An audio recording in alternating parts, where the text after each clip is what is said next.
Naglalakbay ang isang bapor tabo sa kahabaan ng Ilog Pasig, galing Maynila at patungong Laguna. Ito ay nahati sa dalawang bahagi. Ang ibabaw ng bapor kung saan dulaan ang mga mahahalagang tao sa lipunan, katulad na lang nila Don Custodio, Kapitan, Ben Zaib na isang mangunulat, si Simo na isang mga alahas, at ang mga prailing sila Padre Salvi, Padre Florentino at iba pa. Samantala, sa ibabaw na bahagi naman ng bapor, matatagpuan ang mga instik at indiyo na nagsisiksikan sa dami ng pasahero. Ang hatian na ito ay nagpapakita ng uri ng tao at kapangyarihang umiiral sa sistema ng lipunan. Guys, ang Ilog Pasig, daming malulungkot at sasaya mga kalaman na halos ay alam ko na. Pero, maaari ko lamang ikwento ang masasaya at gustong kalimutan ang mga malulungkot. Mukhang meron kang nais ipaiwati sa salitang manot, Kapitan. Ano ba ang nangyari? Matalas ang iyong pandinig. Sa totoo lang, nang marinig ko ang pangalan ng ilog na ito, ay naalala ko ang kwento ni Juan Crisostomo Ibarra. Barak, parang narinig ko na yung pangalan na yan. Ano po ba ang nangyari sa kanya? Alam niyo po ba, Ginoo? Senyor Simon, ikay namumusak. Yung paglalakbay ba na ito ay medyo mahirap sa isang katulad mo? Ayos na po, Padre Florentino. Huwag na natin pag-usapan ang hirap ng paglalakbay. Hingganan natin ano ang nangyari. Barak, Si Ibarra ay anak ni Rafael Ibarra na nag-aaral sa Yugyo at bumalik. At sa kanyang pagbalik, nalaman ang pagkalisan ng kanyang ama. Tumingin kayo sa dako roon. Ayos sa kwento, habang siya ay tinutugis ng mga kawal, ito ay tumalon sa ilog at pinaulanan ng mga balak. Ang tubig ay naging kulay dugo. Udya ng mga kamatayan ng binata. ano ang nangyari kay Maria Clara? Napakasal siya kay Linares? Lumipas na ang 13 taon. Ayon lamang ang alam ko na namatay si Crisostomo Ibarra sa ilog na ito. Maaari kong tapusin ang kwento. Kaibigan wam nangampon kay Maria Clara. Sa kanya po nalaman ang bumpay. Wala paggawa sa Padre Damaso, tunito pa rin ang tiling ng dala ko na kapasok sa kumbento. May ganda ng kwentong pag-ibig. Ngunit nasaan na siya ngayon?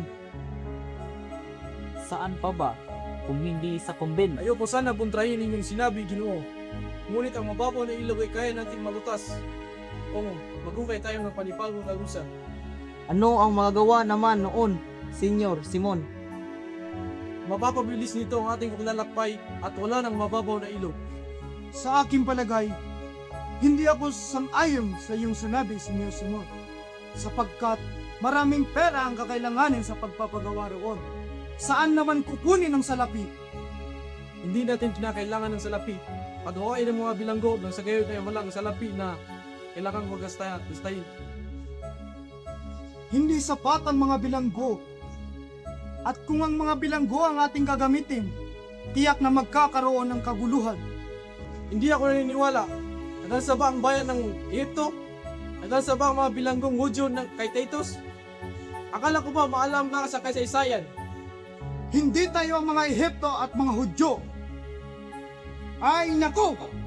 Wala ang kwentang kausap! Hindi ka makaintindi!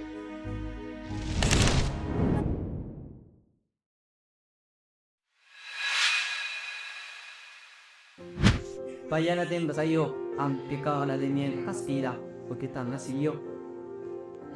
Binigyan namin ng kabahay si Padre Irene bilang regalo at nangako siya na magkikita sila ni Kapitan General at ang mayaman na si Makarahig ay nakalok ng kanyang bahay.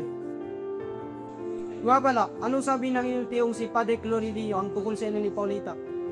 Payag kami siya. Ngunit, palagi niyang sinasabi sa akin tungkol sa kasal.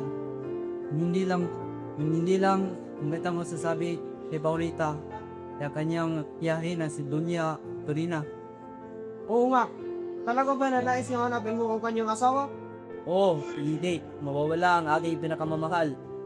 Pero sa totoo lang, itatago si Lord Tiburcio kasama ang aking tiyuin. Oh, Senior Simon! Isa gani, ito si Simon, ang isang mga alahas. Kung sana masukat ang iyong damdamin, ginoong sa gani. Pero totoo ba na napakahirap ang iyong probinsya na hindi man lang makabili ng alahas sa akin? Hindi kami pumibili ng mga alahas na hindi namin kailangan sa buhay. Tingin ko, dapat tayo uminom ng alak para sa pag-ulad ng iyong probinsya. Nga Simon, di ako uminom ng alak. Isa gani, ayaw mo ba sa kanya?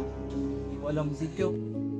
Sa oras na nakita ko siya para mabigat ang aking kapanandang. Dapat tayo lumayo sa kanya.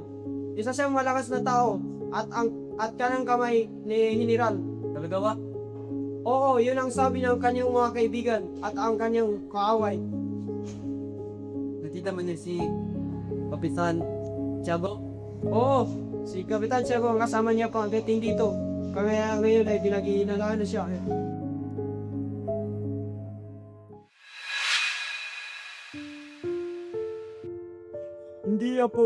Hindi ako papayag na magpaalipin ka. Yo po rin lolo, kasulit og talit paraan upang magpabayad sa iyo para pitakay. Bakit hindi mo na lang ibenta ang gamit na binigay sa iyo ni Basilio? Hindi ko kalag lumindot, mapapaalipin damang ako kaysa ibigay ko ang laking na ito. Kahabag-habag ang buhay niyang aking anak na si Tamis.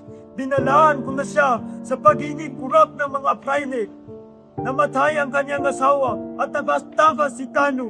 At ngayong Julie, magpapaalipin ka kay Himana Pinsang para lang may pantubos ka sa iyong ama. O aking hingko, kung masyadong damdamin ng aking gagawin, ito nawag ay para sa kapanganan ng aking ama. Isa kang napakabuting anak, Apo.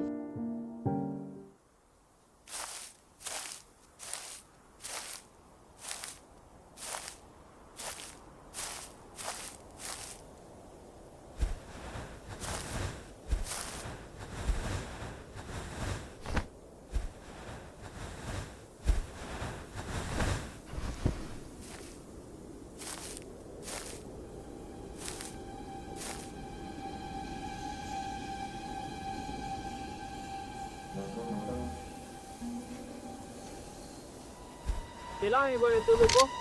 Sino ka? Meron man din nagkatayuan mo at tay. Lagi pasasalamat ko sa mga tao kumitok sa akin. Pinakain ako at pinag-aran. Kasi 3 taong na nakalipas, hinitang alaala pa rin at igapi ay kariwa. Ang aking inang tisisa na nabali at ang kapatid niya na si Crispin na napatay. Buong buhay puno ng pagdudurusa at kalungkutan. Kung naalala mo, nakita natin sa lugar na ito noon. Dito, kilala mo ko? Akala ng lahat, patay ka na, Pisisto mo Ibaras. Ang iyong napagpasan sa ngayon ay dapat malatililihim lamang at walang dapat makalam kasi maaaring ikamatay mo at ikamatay ko. Wala akong balak ipagkalulo, Senyor. Ang lihim ay hindi malalaman ng iba. Inaasahan mong sasabihin mo yan. Dahil parehas tayong tutol sa lipunan. Ang iyong ina na nabaliw dahil sa kasakiman ng mga Espanya at ang iyong kapatid na pinatay. Umalis ako para magpayaman at magiganti sa kanilang lahat. Parehas tayong naghahanap ng katarungan, kaya dapat tayong magtulungan. Ika'y nag-iisa lamang. Ang gobyerno ay masyadong malakas. Paano mo magagawa ang iyong paghihiganti? Nalimakbay ako upang magpayaman. Nakita ko kanilang karangyaan at pang-aabuso. Sa kanilang kasamaan ay minsan nakisama ako. Bakit? Dahil ang mga taong naabuso at nasaktan ay magiging kasamaan sa araw ng paghukom. Pagdating ng araw, maasahan ko ba ang iyong tulong mo? Isang pribilehiya yun. Ngunit, kailangan kong tanggihan. Hindi ako taong politiko. Nais ko lamang kung maging manggagamot at yun ang nais kong gampanan. Bago manggamot ang mamamayan, gumutin muna ang bayan. Hinakaya mo isara ang iyong mga mata sa katotohanan na ang iyong ina at kapatid ay namatay dahil sa kasamaan ng Espanya. Matagal na silang patay. Pag sumama pa ako sa inyo, mabubuhay pa sila? ang iyong bayan. Hayaan mo na lang. Ikaw ang dahilan kung bakit ako nag-aaral ng mabuti. Naniniwala ako na sa katarungan ay ang ating bayan ay makakawala. Ang katarungan ay makakamit sa isang madugong labanan. Ngunit tayo ay magkaiba ng pananaw, Senyor. Kayo may karapatan sa iyong sariling desisyon, Basilio. At hindi ko nakakitin o intindihin sa aking pag-iisip. At kung sakaling nagbago ang iyong isip, ako'y puntahan lamang sa aking tahanan. Sa mo kong kaawaan, Lolo, hindi man gaano palain ang bahay ni Mana Fensa, kaya pa rin kitang bisikan. Kung bumalik man ang aking ama, pati sabi na lang na ako ay nasa aking bed ka. Alis mo ko ako.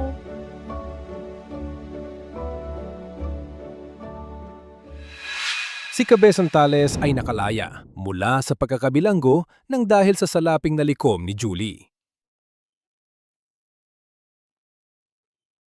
Kinabukasan ay dumating si Simon sa kanilang tahanan, dala ang iba't ibang alahas na nais ibenta.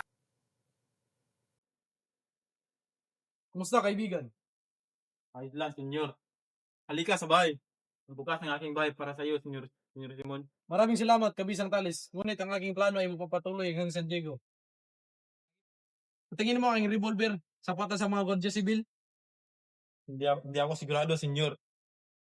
Sa halip ay ang mga revolver nila ay napakalakas. Tama ka, pero ang aking revolver ay kaya silang talunin. Nakikita mo ba ang puno na yan? Tingnan mo kung paano ko barilin. Kahanga-hanga, ang iyong revolver ay simple at malakas. Nabili ko pa ito sa ibang bansa ang aking revolver. Tuloy ka, senyor Simon. Maraming salamat, kaibigan.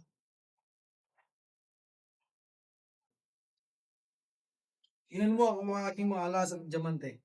Napakagandang diamante at mga ruby. Ang kayamanan ay maaaring kasira mo ng sinang isang dakong dito, malaking persyento ng ating gayan ay mahuhiluan. Ako rin ay bumibili ng alahas pati nagbibenta. Mayroon ba kayo may alok sa akin? Wala na akong mayalok sa iyo, senyor Simon. Sa halip, lahat ng mga alas ni tabi ng aking anak ay naibenta na. Ang laki na yun ay mahalaga kay Lee. Sa totoo lang, mas pinili niyang magpaalila kaysa mahiwalay sa lakit ni Maria Clara. Maria Clara? Oo, senyor Simon.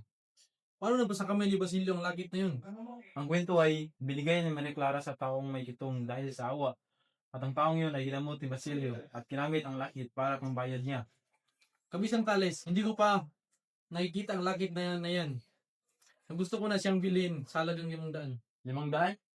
Kinakailangan kong walang kasapin ng aking anak, senyor Simon. Babalik ako bago dumili. Ako'y maghihintay, Kabisang Tales. Mag-ingat po kayo, senyor Simon. Maraming salamat, kaibigan.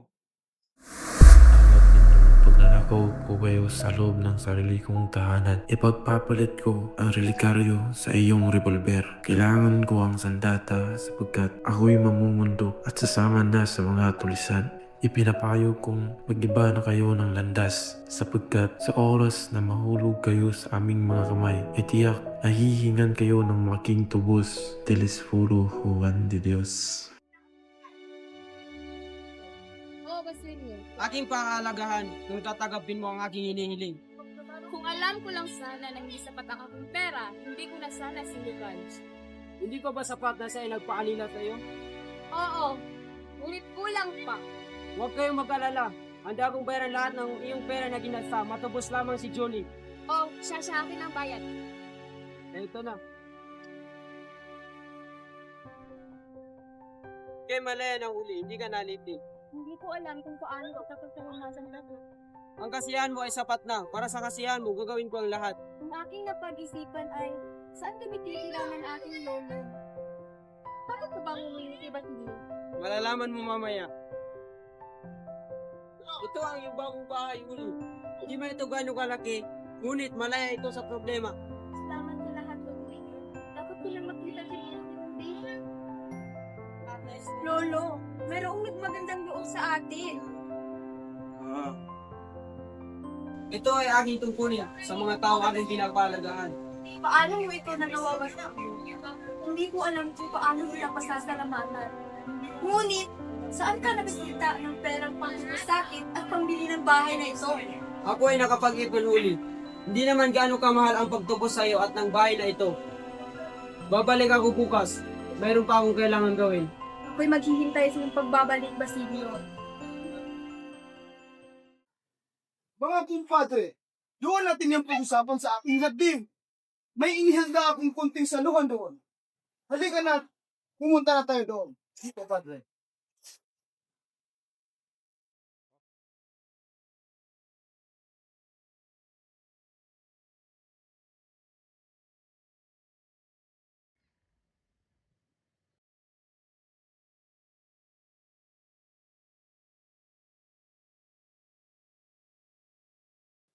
Pagilagpasan ang plano tungkol sa paralan. Masyadong mahabang proseso iyon. Ano pa bang meron dyan? Ano ba yan? Wala na bang iba? Hindi sa problema sa paralan? Anong klaseng kahilibangan ito? Akademya? Sa wika Kastila? Ano ang pumasok sa isip nila at naisipan nila iyan? Kaibangan! Kung ako ang tatanungin, nakakapanghinala ang panukalang iyan. Sinasabi mo bang maraming lihim na tinatago si Basilio? Kung ganon, gusto ko ang kanyang pangalan ay nakasulat. Ang mga Indio ay dapat lang huwag natuto sa wikang Kastila. At dapat sa kanila ay magbayan ng buwis at manatiling mangmang. Hindi ba totoo kapag sila ay matuto sa wikang Kastila ay maging kalaban sila ng Diyos at ng Espanya? Kung totoo, ay mahulog tayo kasama ang pamahalaan. O bakit? Bueno! Bakit hindi natin hayaan si Dr. Studio na lamang ang magdesisyon sa usapang ito? Dahil dyan, ang usapan na ito ay pagpabukas na lamang. Halina at kumain.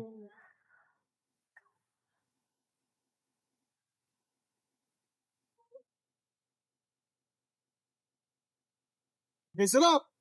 Napakagaling na tagaluto. Yun ay totoo. Napakaswerte mo, Dr. Studio. Bihira lang ang makikita ng magaling na tagaluto. Pwede ba kayong umupo at kumain na walang iniisip na problema? Ang mahirap na dalagang iyan ay nabong beses na pamalit-balik dito. Bueno, palayain ang matanda ngayon din. At dapat walang makaalam na at magsabi sa atin na tayo ay mga walang puso.